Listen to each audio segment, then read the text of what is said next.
Hey guys, how's it going? I am jumping into another one of these design videos. Sorry if I'm not like super upbeat or anything like that today. I wound up putting down one of my pets this afternoon and it kind of sucked. So still wanted to make sure I got this recording done. Been thinking about the hillside thing lately. So what we're gonna do for this particular investigation is we're gonna run on still a slab on grade foundation system, right? Still going to be the A-frame roof. We're still going to do single story, and we're still going to do wood frame, stucco, and asphalt shingles.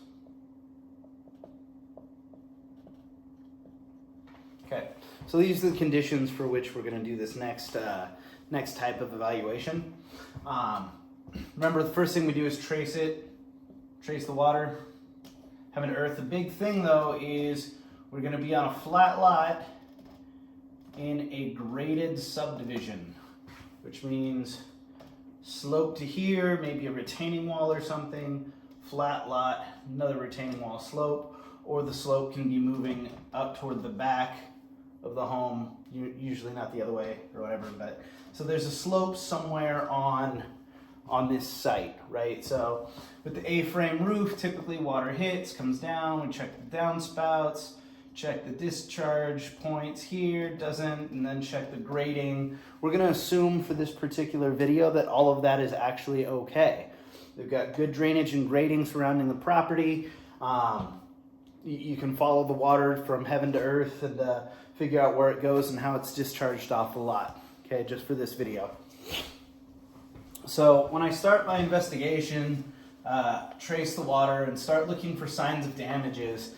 And for this particular one, we're gonna find some cracking along the outside of the home, okay?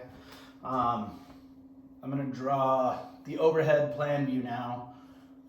You guys can kind of tell that I'm like partial to this sort of footprint because it's just easier, right? If this is an attached garage, it's just like an easy footprint for me to lay out. We got like living, kitchen, dining, bed, office, bed, bath, bed. It's just like an easy layout, right? So this is sort of what we're doing. Just to keep it easy, we're gonna assume the slope runs along the back of the property. We're gonna assume the slope runs this way, right? And we'll just keep it 1-to-1 slope, just to keep it easy, okay? So when I'm doing my investigation, I'm checking around. We're gonna find cracking patterns here and here. I'm gonna find a cantilever that runs there, just like the last flat subdivision video that I did. Again, I'm trying to keep it real easy, but where we start running into issues, things to really, really pay attention to, is gonna be on the back side of the home, especially for any concrete that abuts this section right here, right? If you got a slider over here or whatever, and a patio, it's a great place to do an investigation of the connection of the concrete right here. If you find that the concrete is pulling away, if you find that there's a gap between the concrete and the house, it means can mean several things, right? What it can mean, change the view here. Yep, sorry. House, wall, footing, right, and concrete slab. And this is the inside of the house, right? Inside. So there could be a gap right here. And that could tell us a couple things that are a little bit dangerous about this particular type of disposition. So you're gonna have a grade already, right? 2% or 5%. This is already going to be graded down, so it shouldn't be flat, and it certainly shouldn't be tilted up on this side to like channel water toward the house. But just because it's down on that grade, it could just be for drainage purposes, and it's actually good drainage maintenance, right? But this separation here, you want to try and determine if this is tilted up, which would mean this is actually cantilevering down, right? Which may be signified by a surface crack right here, or if this is level, What we're trying to figure out is whether or not these are signs of lateral movement and the hillside is affecting that slab walkway, thereby the house, or if it's like a clay soil that's expanding and constricting and stair-stepping that concrete slab away. Both of them present different unique challenges on a project. So it's very important to look at. One of the big telltale signs will be your interior investigation inside the house when I find a crack, right? If I find a crack that widens toward the top, right, that indicates a separation or a pulling down. So that coupled with this condition here would tell me that the hillside is going. If the crack opens from, more toward the bottom like this, like so, that would indicate like a pulling away or a separation, which could be a sign of lateral movement, or again, it could be clay soil affecting the structure.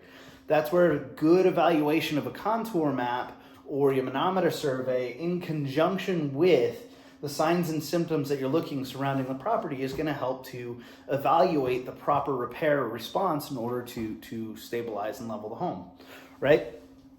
So we've got signs of cracks and cracking of adjacent concrete slabs. The other thing you want to check out is this hillside, where my house sits on top, right? You got what? I'm going to keep this easy, 10 feet, right? Let's assume it's a, 20-foot drop. Let's assume that here to here is just, 10 feet, because I said 1 to 1, right? Keeping it easy. So you got 20-foot drop, 10 feet to the edge here, 10 feet to the house, so we got 20 feet total. Our slip plane rule is 3 to 1, height to length, right? So my slip plane is about 60 feet. So, my bad. So 20, 10, I said 1 to 1, so 1 to 1 slope, yeah.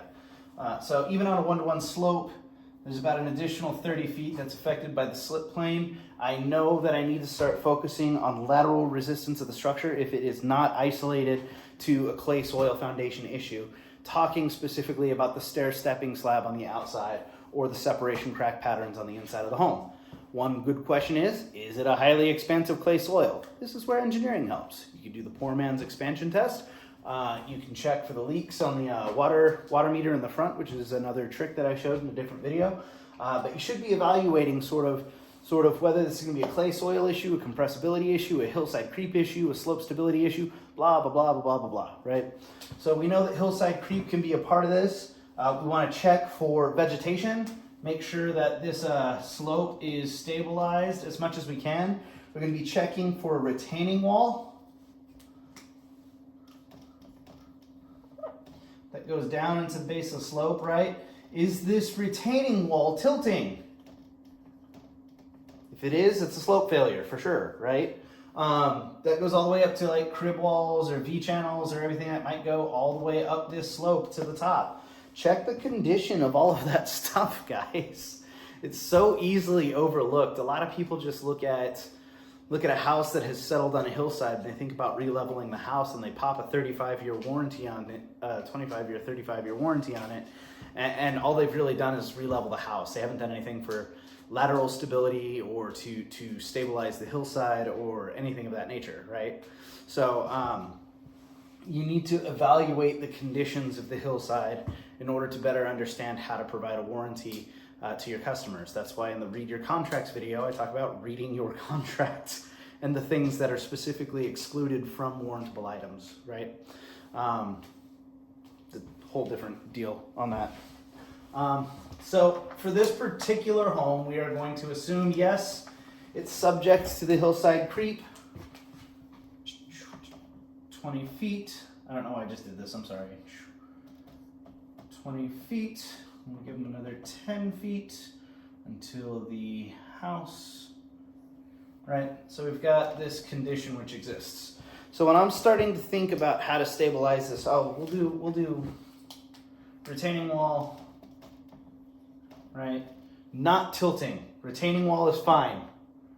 If it is tilting, you can assume you can pop a plate on and put some tieback anchors in, right, and help straighten it up in order to help straighten that retaining wall, so on and so forth. I am a fan of the carbon fiber strips that help reinforce the strength of the retaining wall, but that's a whole different evaluation and so on and so forth. But so for this particular instance, the retaining wall is straight. The hillside isn't sloping down, but we do have that separation here, and we do have a crack that widens toward the top of the home. So I know that there's some sort of compressibility issue and some sort of slope creep that is influencing the structure and influencing the settlement that's going on, right?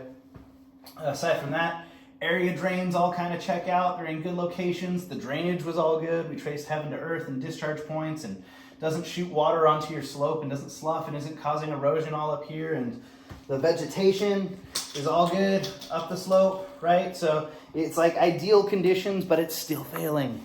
It's still failing.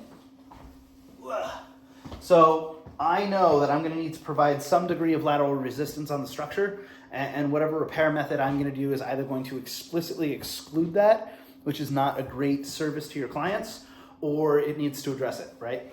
So with 20 foot deep here, we can reasonably assume, this is just the way I drew it, like we can reasonably assume that the slip plane underneath the house is about 18 feet, okay? So it's starting its upward slope, which I know I can use a piering system where you can drive like push piers with green. I can do a piering system with like tiebacks that go into the stable soil here that tie it and lock it into place, and that's a whole different design and different stuff like that. They've got tieback anchors that'll attach to a push pier through a U-bolt, or they've got tieback anchors that have their own special bracket in order to tie that in and then push the footing that way. Now this is a point of contention for engineers, actually. I've seen a lot of argument that if you lock this laterally into place and you lock this footing into place, right, and the house continues to move down the hill, all it's going to do is roll that footing and then create a different type of failure of the footing or collapse or something like that. It's not my area quite yet. I'm not an engineer yet. I just know it's a point of contention, something people talk about, right? You can do the helical tiebacks, you can do the push piers, you can do concrete mini piles is a good one for this one. You can do those little like 6, 8, 10 inch concrete piles that go down at least 3 to 5 feet into bedrock. Right, so if this is 18 feet where my slip zone is, where I'm assuming bedrock is right below, then you probably want to go down about 25 feet, right? 23 to 25 feet, whatever. But it'll go down, and there's these little concrete cylindrical piles that not the ones that they hammer down with the cable in the middle of them, but to actually excavate down, then drop a cage and fill the whole thing with concrete all the way up to help provide some of that lateral resistance. And they'll usually tie it into that grade beam on top. This is something that we talked about in our previous videos when we talked about evaluations and the paradigm foundation repair, so pay attention. Or, of course, caissons, which is like a massive mini pile and with the grade beam and everything else in order to stabilize everything. These are all reasonable, somewhat expensive, but it's a hillside, but reasonable solutions that you can look at in order to start stabilizing this structure, right? So I run inside, I do my manometer. We're not going to assume that the manometer displays signs of clay soil, because I wanted to address hillsides in this video. Sorry, it was my nervous laugh. We love it, right? Garage, boom. We've got the cantilever crack we talked about. We're just going to call it 2 inches down, 4 inches down, 2 inches down to keep it clean. Front door 0.0, we're going to bring this to, I don't know, minus 0.5, right? Minus 0.5 to keep it clean. So we know at minus 0.5 with the cantilever crack, everything just falls, right? And then you've got some specific failure point here. When I'm evaluating a structure, I'm going to try and figure out why. Why did the middle specifically fall further? Or why did the corner specifically fall further? Usually there's something that influences a structure to have differential settlement. Sometimes it's just related to compaction issues and you can just chalk it up to that. Other times it could be like the infiltration of moisture in a specific location. If there's another adjacent property that's discharging water onto that point, like my slope not only ran this way, but if it also ran this way, right? I've got this and then I've got this with more slope yonder, right? If that condition existed, that means all this neighboring property comes here. So what if this discharged here and influenced that, so that this was minus 4.0 versus this, which was minus 2.0, and this is 2.0, right? So I try to evaluate, whenever it's just that type of deflection that's so localized in a specific location, it's usually for a reason. So I'm also recommending to clients at this point that they need to get their plumbing test done, both your pressurized and non-pressurized lines, ingress and egress, in order to figure out, what that condition and all that jazz looks like. But I know from here, my cantilever crack, 2 to 5 feet beyond the crack is going to be my repair influence. Boom. So this is my repair zone. Now I'm confident in saying that because this section on this side of the crack is only down a ½ inch, right? Which could be both within acceptable tolerances and, yes, for the sake of keeping it clean, it's level all the way across, which means if this is settlement, it's uniform settlement. Could have been constructed that way. I don't know. I don't have another set of measurements to compare it by. Didn't service the garage, but no signs of failure there. So I can reasonably assume that the settlement and repair area going back here will, if I fix all of that, I'm going to fix the rest of the house. I can reasonably assume that, right? So once again, I look at my peering systems. I'm making you guys' job so easy if you are a foundation repair contractor looking at this. So look at a peering system, right? If you're the kind of guy who does tiebacks or whatever, you put one pier on this side of the crack. I don't know, probably 2 and 3. I didn't really do measurements here. We'll do 5 on the back.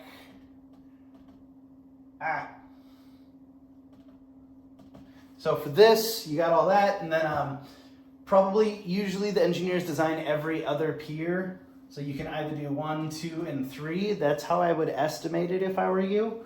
Or you could do the 2 in the middle. Some engineers will accept that. My design for a tieback is a circle with an S through it.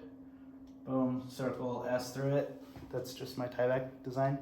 But reasonably, if it were a piering system that I were proposing on a structure, 3, 6, 5, 11 piers, 3 tiebacks, backfill, it could be your concrete or your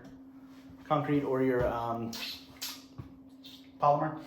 The piers, I would assume, are going to go at least that 23, 25 feet deep. That's what my estimate should include. This is a standard for most estimates, so you can assume that's what it is. When you go through the engineering, again, I recommend that you do the test pier in order to verify they're not going down 70 feet, but that's something you just can't know until you dive into it. It's a conversation to have with your client, right? Also, reasonably so, if I take that little slip zone here, we're talking about driving these helical tiebacks in here, right? So if you do the math and you can figure out what that actually is, right? So if the home sat, we had 30 feet left. We had 30 feet left from this point to where that slip zone should stop influencing the structure or the soil on top, right? That's how we set this up. So that's going to be close. I mean, I could say probably 28 feet, and then with your 3 foot of penetration, I'd say 32 feet, 34 feet. So my tieback design, in order to get that penetration into competent strata, these are all assumptions. All of this are assumptions, all of it, okay? This is what engineering is for. But my reasonable assumption can be a tieback bracket that has probably 2 leads, 1 lead, 2 to 3 blades, which could be like, I don't know, 8, 10, 12, whatever you end up doing with that. It's going to be RCS, round corner shaft, round corner square shaft blade, or whatever. And then reasonably probably 1.5 to 1 3/4 inch thickness. I'm assuming that's my tieback bracket. Right, and it's gonna, it's gonna go in 32 to 34 feet, and that is gonna be with a minimum torque pressure always of like 2,500 psi. That's not a lot, But all of this is what encompasses 3 tiebacks on the back of the house that I'm estimating, right? So all of this goes into the scope of work. So all of this needs to be verified by a structural engineer and a geoengineer is going to give you soil parameters and profiles and blah, blah, blah, blah. So 11 push piers, minimum 3-inch thickness, going down minimum 25 feet. 3 tiebacks with this configuration here. Your backfill for each section. Make sure that you've got the void fill for after you lift it up in order to restore the soil support. That way you can reasonably tell the city that this project is not designed to neither strengthen nor inhibit seismic or lateral design. I mean, it is designed to resist lateral, but make argument that it's not intended to strengthen nor inhibit the seismic design of the property because you're restoring the soil support.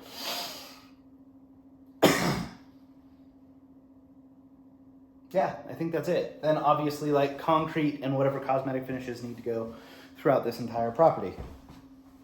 Alternatively, so you had 5 piers on the back. I was assuming like a 6-foot spacing on my piers, okay? So was that 2, 8, 13 feet?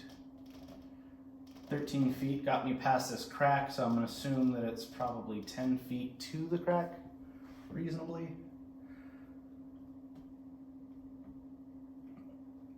3 feet, and then the back had 5 piers at 6-foot spacing to get to 34 feet on the back, right? So if I'm going to do my grade beam or my caissons, I'm going to design, or my polymer, okay? Concrete, bad, okay? For this particular instance, guys, I've been to too many projects. If you're going to do like compaction grouting and you're going to use a cementitious grout, unless you're using like a lightweight concrete or a what do they call them, a cellular concrete, which I'm finding more and more about, and that's actually a really cool process, but a product and process. Unless you're using that, don't pump concrete under this, okay? Because I mean, let's do back my minimalist drawing here with a house and my slip zone, right? This house, which weighs what, 12 kips per whatever footage on the footing, right? And then it's got all this weight that pushes down and influences the soil down to maybe 18 feet or something like that. And then you just go and you pump a boatload of concrete underneath. What do you think all of this weight is going to do pushing down against that slip zone? Like, it's just a bad plan. Concrete's heavy, 120 to 145 pounds per cubic foot of weight. That's all of that under the house. Bad plan. Don't use concrete for something like this. It's a bad plan. Anyway, now that we're off that tangent, still the same zone of influence. So we got 13, 13, 34. So I know that I'm going to have, 26 and 34, 60 lineal feet of grade beam. Okay, I don't know what the grade beam looks like. This is what a structural engineer is going to help design with the geotech engineer, but you're going to build that grade beam, and then you're probably going to put 1, 2, 3, 4, 5, 6, probably about 8 caissons. And I mean, full-size caissons is going to be your plan, going to be the best plan. Those are going to be your big 12, 18-inch thick or diameter caissons, where in my little drawing here, they drive all the way down into the bedrock. You can bevel out the bottom if you can pull it off and then fill the whole thing up with concrete. It rocks. Best possible solution ever. Just very expensive and destroys everything in the backyard. Everything. Just be prepared for it, okay? I did find out recently in the city of San Clemente, you do not have to get a covenant that attaches to the deed of your home about the instability of the slope if you can increase the factor of safety over, I think it's 3.5. That's where most people go wrong. Most foundation guys are looking for a factor of safety of 2.5. Factor of safety of 3.5, I think it was. They said you will omit that covenant requirement, which increases the value, the covenant decreases the value of your home because you're saying that it's unstable. Whatever. This could be mini piles, or this could be actual caissons. Or you can assume that you're going to come in here and you're literally just going to fill the whole damn thing with polymer, which is relatively risky, okay? Polymer helps reduce lateral earth pressure. So when you got that retaining wall that was in good condition down at the bottom, that's part of why I may or may not make that recommendation to use polymer in order to stabilize that, because this is not failing already. So by injecting this with polymer, you're going to strengthen all the soil, support the house, get some lift, and still not put so much pressure on this. It's lightweight. It's between 4 and 20 pounds per cubic foot of weight, right? So it's not like concrete. I'm going to strengthen all of this and basically glue it together and relieve some of that lateral pressure that's pushing on this retaining wall. Been doing that a lot for various different clients, and it's been highly successful. I will tell you that it requires a specific type of polymer. It requires some very specialized education and training. I do not recommend people who have not been doing it a whole lot to start doing it. Biggest mistake people will make is injecting directly onto that slip plane, especially with the wrong polymer. A lot of people use an aggressive polymer trying to fill a specific space. And just, I mean, they generally trigger a landslide with it like it's a bad plan. There's a lot that goes into it. So yes, I can do polymer reasonably. I can do the caisson system. I can do the mini pile system. Those would be sitting on grade beams. Do not do a grade beam without some sort of deep underpinning system. Bad plan. You're just going to add a lot of weight and then anchor it down, just like the chicken La Habra. Or you can do a push pier, helical pier, tie back combination. All of these would work very well. Like I said, I'm not going to get into pricing for literally any of these. It's not my place, and I'm not here to like talk other contractors off a ledge. This is just an education thing. This is where my design goes. This is where my head is on one of these hillside projects. Hopefully you guys walked through it with me. Hopefully it was a little enlightening. In any case, please, if you have questions, comments, concerns, drop a line below or message me directly. Please like, share, and subscribe, because I got to ask you to do that. And yeah, if you have any input, I'd definitely love some feedback from y'all. Thank you.